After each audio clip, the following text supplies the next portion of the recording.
آج کا ہمارا موضوع ہے خلفائے راشدین کی شان اور ان کے خدمات۔ ہم سب جانتے ہیں کہ خلافت راشدہ کا دور اسلامی تاریخ کا سنہرا ترین دور سمجھا جاتا ہے، اور یہ نبی کریم صلی اللہ علیہ وآلہ وسلم کی وفات کے بعد شروع ہوا، جو کہ تقریباً 30 سال تک جاری رہا۔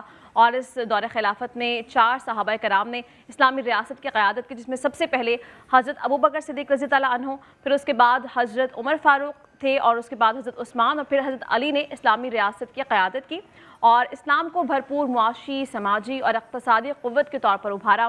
اور یہ وہی اسلامی ریاست ہے جس کی بنیاد خود نبی پاک صلی اللہ علیہ وآلہ وسلم نے ریاست مدینہ کے طور پر رکھی تھی۔ تو آج ہم ان کا تذکرہ کرتے ہیں اور دیکھتے ہیں کہ وہ اسلام کا سنہرا ترین دور جو تھا وہ آج ہم اپنے ملک میں قائم کیوں نہیں کر سکتے، کیا وجوہات ہیں۔ تو ہمارے ساتھ آج موجود ہوں گے حافظ عثمان صاحب ہیں، اسلامی اسکالر ہیں، اور ہمیں جوائن کریں پروفیسر حافظ غضنفر عزیز صاحب۔ اس کے ساتھ ساتھ ہمیں ناتھوان جوائن کریں گے علی رضا سلطانی صاحب، آپ کے جانب پہ بڑھیں گے، کلام آپ سے سنیں گے، لیکن پہلے موضوع پر گفتگو کا باقاعدہ آغاز ہو جائے۔ تو حافظ صاحب، سب سے پہلے آپ سے اس موضوع پر بات کریں، بہت ہی وسیع موضوع ہے۔ سب سے پہلے میں چاہوں گی خلافت راشدہ کے حوالے سے کچھ بتا دیجئے، اور سیرت خلفائے راشدین سے ہمیں کیا سبق ملتا ہے؟ بسم اللہ الرحمن الرحیم، رب اشرح لی صدری ویسر لی امری واحلل عقدۃ من لسانی یفقہوا قولی، رب زدنی علما رب زدنی علما رب زدنی علما۔ سرکار دو عالم صلی اللہ تعالیٰ علیہ وآلہ وسلم کی حدیث مبارکہ کا مفہوم ہے کہ میرے بعد خلافت ہوگی 30 برس تک، اور اس کے بعد ملوکیت ہوگی۔ ٹھیک۔ اب اگر آپ چاروں خلفائے راشدین کا جو ٹینیور ہے، جو دور ہے نا، اس کو اگر آپ کاؤنٹ کریں تو وہ بنتا ہے تقریباً 29 برس 6 مہینے، ٹھیک ہے، 29.5 برس۔ ٹھیک ہے۔ تو حضرت حسن مجتبیٰ رضی اللہ تعالیٰ عنہ کا جو 6 مہینے کا دور ہے نا، وہ ایکچولی اس کے اندر شامل ہے۔ صحیح۔ لیکن جب ہم بات کرتے ہیں بحیثیت مجموعی، تو حضرت علی کے ساتھ ان کو چونکہ ملا دیا جاتا ہے تو وہ 30 برس مکمل ہوتے ہیں۔ اور اس میں ایک بہت بڑی حکمت یہ بھی پوشیدہ ہے کہ یہی وجہ کہ حضرت حسن مجتبیٰ رضی اللہ تعالیٰ عنہ نے دستبردار ہونے کی ایک بہت بڑی وجہ یہ بھی تھی، کیونکہ اس کے بعد 20 سال کا امن قائم رہا۔ کب قائم رہا؟ کہ جب حضرت امیر معاویہ کے حق میں وہ دستبردار ہوئے۔ ملوکیت کا جس میں ایک لفظ استعمال ہوا نا، یہ سننے والوں کے لیے ایک بہت امپورٹنٹ پوائنٹ ہے کہ اس کو انڈرسٹینڈ کریں کہ ملوکیت کا مطلب ہرگز یہ نہیں ہے کہ اس کے بعد کوئی ظالم حکمران آ جائیں گے یا کوئی جابر حکمران آ جائیں گے۔ اگر دین اور شریعت کے مطابق کوئی اچھا مسلمان حکمران ہو، سلطان اسلام ہو، تو وہ بالکل صحیح حکومت کر سکتا ہے۔ فرق اس میں کیا ہے کہ جہاں پر خلافت راشدہ اور ملوکیت کے اندر فرق کو انڈرسٹینڈ کرنے کے لیے میں ایک مثال دیتا ہوں۔ دیکھیے، ایک نمازی ایسا ہے جو تمام نمازیں بھی پڑھتا ہے، اس کے اندر فرائض، اس کے اندر سنت موقدہ، غیر موقدہ سنت اور نوافل بھی پڑھتا ہے۔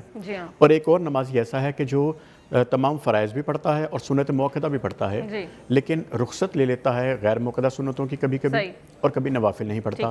آپ اس کو بے نمازی نہیں کہہ سکتے۔ اسی طرح جب آپ بات کرتے ہیں نا خلافت کی، تو خلافت کے اندر تمام تر جو سرکار صلی اللہ علیہ وسلم کی زندگی کے اندر جو اسلامی سلطنت ہے، اسلامی سلطنت کی جو تفصیل ہے نا، وہ ہمیں خلافت راشدہ کے اندر نظر آتی ہے۔ جو سرکار نے ایک اجماع فرمایا، اس کی تفسیر آگے ہمیں خلفائے راشدین کے دور میں نظر آتی ہے۔ لیکن اس کے بعد کا جو دور ہے، جہاں سے حضرت امیر معاویہ سے شروع ہوتا ہے اور اس کے بعد ہماری تمام اسلامی تاریخ بھری پڑی ہے، اس کے اندر کہیں پر بھی شریعت سے انحراف نہیں ہوا۔ کسی شرعی حکم کوئی ایسا نہیں ہے کہ اسلام نے کوئی چیز حرام کرا دی ہو، اس کو حلال کرا دیا گیا ہو، لیکن ہاں جو دین نے رخصتیں عنایت فرمائی ہیں، اس کو رخصتوں کو وقتاً فوقتاً لیا گیا ہے۔ اس میں ایک اور حکمت یہ بھی ہے کہ جس کو محی الدین ابن عربی فرماتے ہیں کہ اس میں مشیت الہی بہت اہم ہے۔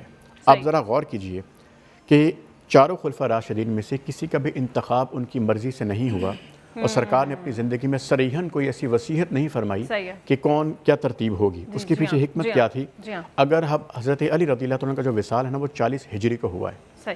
جو ایک بحث ہو جاتی ہے جس میں ہم جانا نہیں چاہتے، صرف ایک نقطہ سمجھانے کے لیے مقصود ہے کہ اگر حضرت علی رضی اللہ تعالیٰ عنہ سے خلافت شروع ہوتی نا، تو تمام پہلے تینوں خلفائے راشدین کا انتقال اس سے پہلے ہو چکا ہوتا، تو اس امت کو ان کے فضائل سے یا ان کی لیڈرشپ سے سیکھنے کا موقع نہ ملتا۔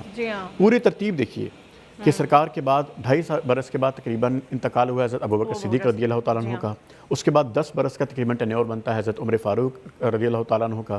حضرت عثمان غنی رضی اللہ تعالیٰ عنہ کا انتقال ہو جاتا ہے۔ پھر حضرت علی، جن کی جو خلافت ہے وہ دگنی ہے، تقریباً 5 برس حضرت ابوبکر صدیق سے، اور پھر حضرت حسن مجتبیٰ، تو یہ 30 سال پورے بنتے ہیں۔ تو اس کے اندر اللہ پاک کی حکمتیں، جو اللہ پاک کی حکمت بھی موجود ہے، مشیت الہی موجود ہے، اور سرکار کی جو خاموشی تھی کہ خود سے کوئی نام انہوں نے نہیں فرمایا کہ بعد میں آنے والے جو ہے وہ شریعت کے مطابق، یا جو ایک جو ہمارا مجلس شورا کا کانسیپٹ ہے، یہی وجہ ہے کہ اس کے آگے بھی چل کے ہم بات کر سکتے ہیں کہ دیکھیں حضرت ابوبکر صدیق نے 2 نام دیے تھے، حضرت عمر فاروق، حضرت عبید اللہ بن جراح۔ کہ ان دونوں میں سے کسی کو لے لو, لیکن آگے بڑھ کر حضرت عمر فاروق نے ان کا ہاتھ تھام لیا. اور اسی طریقے سے جب حضرت عمر فاروق کا وقت آیا تو آپ نے 6 نام دیے کہ ان میں سے کسی کو سلیکٹ کر لو. تو کہنے والے نے کہا کہ آپ کے بیٹے کو بھی اگر ہم رکھ لیں, تو حضرت عمر فاروق نے کہا تمہارے منہ میں خاک, تم نے میرے بیٹے کا نام کیسے لے لیا. تو ایک یہ جو بند باندھا نا وراثت کے اوپر کہ یہ بادشاہت اس طرح ٹرانسفر نہیں ہوتی, تو ہمارے دین کے اندر مجلس شورا کا کانسیپٹ ہے. اور یہی وجہ ہے کہ ہمارا کسی نے انتخاب نہیں کیا, کسی نے کوئی مدعی نہیں تھا کہ میں اس کی خلافت لینا چاہتا ہوں. پروفیسر صاحب آپ کو بھی شامل گفتگو کریں. ابھی حافظ صاحب نے بڑا اچھا ایکسپلین کر دیا سلیکشن کے حوالے سے کیا سسٹم تھا اور سارا کچھ. سب سے پہلے خلیفہ جو امت مسلمہ کے تھے وہ حضرت ابوبکر صدیق رضی اللہ عنہ تھے. بے شمار ان کی تعلیمات تھی, بے شمار انہوں نے ایسے سنہرے قوانین بنائے, اگر ہم ان کو آج اڈاپٹ کریں تو بہت ہی ترقی کے منازل طے کر سکتے ہیں. جس میں سے ایک یہ تھا کہ زکوٰۃ کے حوالے سے انہوں نے بہت کام کیا, کہ جن لوگوں نے زکوٰۃ دینے سے انکار کیا انہوں نے کہا کہ ان کا قتل جو ہے وہ جائز ہو جائے گا. اس پہ بھی بتا دیجیے. اور اس کے علاوہ ذرا ہم کوشش کریں گے کہ چاروں خلفاء پر مختصر گفتگو ہو جائے, لیکن سب سے پہلے حضرت ابوبکر صدیق رضی اللہ عنہ پر ان کے دور خلافت پر روشنی ڈال دیں. بسم اللہ الرحمن الرحیم. اصل میں آپ نے مجھے بالکل لمیٹڈ کر دیا ہے. میں تو اوورآل ایک بات کرنا چاہ رہا تھا مجموعی طور پر. چلے پہلے آپ آغاز اپنا پوائنٹ شیئر کریں, پھر ہم اس کے بعد آتے ہیں. میں 2 باتیں عرض کرنا چاہتا ہوں. پہلی بات تو یہ ہے کہ خلافت راشدہ کا جو کنسیپٹ ہے نا, جی ہاں, اس کے اندر آپ کو سب سے پہلا نقطہ یہ ملتا ہے کہ جتنے بھی خلفاء ہیں ان کا جو لیونگ سٹینڈرڈ ہے وہ بالکل عام آدمی جیسا ہے. ٹھیک ہے. حضرت ابوبکر صدیق رضی اللہ تعالیٰ عنہ ان کا تو عام آدمی سے بھی بالکل نیچے تھا.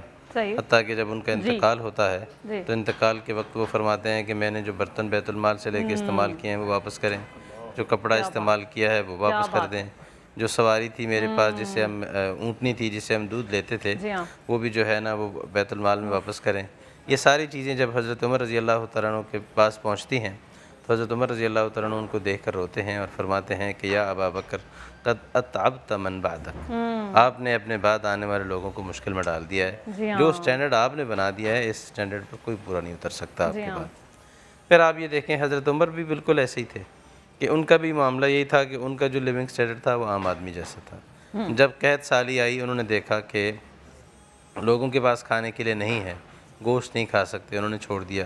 اگر لوگوں کی زندگی مشکل تھی انہوں نے بھی اپنی زندگی مشکل بنائی, جان بوجھ کے بنائی. حالانکہ یہ مشکل تو نہیں ہوتا کسی خلیفہ کے لیے اپنے لیے کوئی ارینجمنٹ کرنا.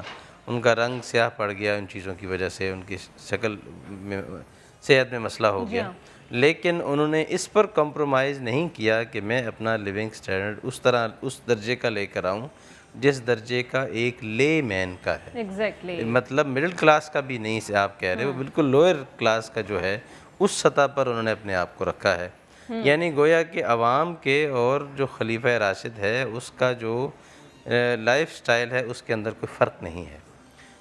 دوسری چیز جو ان حضرات میں, اسی طرح حضرت عثمان رضی اللہ تعالیٰ عنہ میں تھوڑا فرق آ جاتا ہے اس وجہ سے کہ وہ خود ذاتی طور پر بہت مالدار تھے, امیر تھے, لیکن اس کے باوجود ان کا بھی اس طرح نہیں تھا کہ انہوں نے اس طرح کی لائف گزاری ہو کہ مدینہ میں باقی لوگ اس کی وجہ سے کمپلیکس فیل کریں اپنے آپ کو. انہوں نے اپنا مال خرچ کیا اللہ کی راہ میں. جب تک خلیفہ ہیں اس سارے عرصے تک انہوں نے کسی بیت المال سے کبھی کوئی تنخواہ نہیں لی, کوئی وظیفہ نہیں دیا. حضرت علی رضی اللہ تعالیٰ عنہ کا معاملہ پھر پہلے 2 حضرات جیسا تھا. اور دوسری چیز جو خلافت راشدہ میں سب سے اہم ہے وہ کیا ہے, وہ یہ ہے وہ ہے ایکسیسیبلٹی.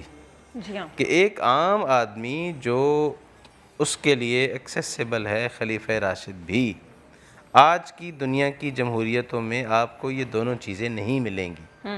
یعنی یہ نہیں ہے کہ آپ, اگرچہ آج کی دنیا میں یورپ کی مثال دی جاتی ہے, لیکن آپ یہ نہیں کہہ سکتے کہ یورپ کے حکمران کا جو لیونگ سٹینڈرڈ ہے وہ بالکل وہی ہے جو ایک لے مین کا ہے, جو بالکل غریب آدمی ہے, جو جھونپڑی پہ رہتا ہے, جو سڑک پہ رہتا ہے. ایسا نہیں ہے, بالکل ایسے. دوسری چیز یہ ہے کہ وہ ایکسیسیبل نہیں ہے, وہ ان کے پروٹوکول کا ایک بہت بڑا وال ہے جو لگی ہوئی ہے. تو حضرت عمر رضی اللہ تعالیٰ عنہ آپ کو ملیں گے کبھی جنگل میں اونٹ چرا رہے ہیں, کبھی آپ کو حضرت ابوبکر ملیں گے اس طرح کے عام آدمی ان تک ایکسیس کر رہا ہے, حضرت عثمان بھی اسی طرح ملیں گے. اور یہ حضرات آپ کو جنگل میں ملیں گے سر کے نیچے اینٹ رکھ کر سوئے ہوئے ہوں گے. تو اور پھر حالت یہ ہوگی کہ پوری دنیا کے اوپر ان کا خوف, ان کا رعب طاری ہے. یہ 2 ایسے پوائنٹس ہیں کہ اگر آپ اس کی کہ خلافت راشدہ بعد میں آنے والی دنیا کی جتنی مرضی کوئی سوشل سٹیٹ بن جائے, سوشل ویلفیئر سٹیٹ بن جائے, اس کے باوجود بھی وہ اس درجے کو پہنچ ہی نہیں سکتی جو خلافت راشدہ نے سیٹ کر دیا. بہت اچھا پروفیسر آپ نے ایکسپلین کیا.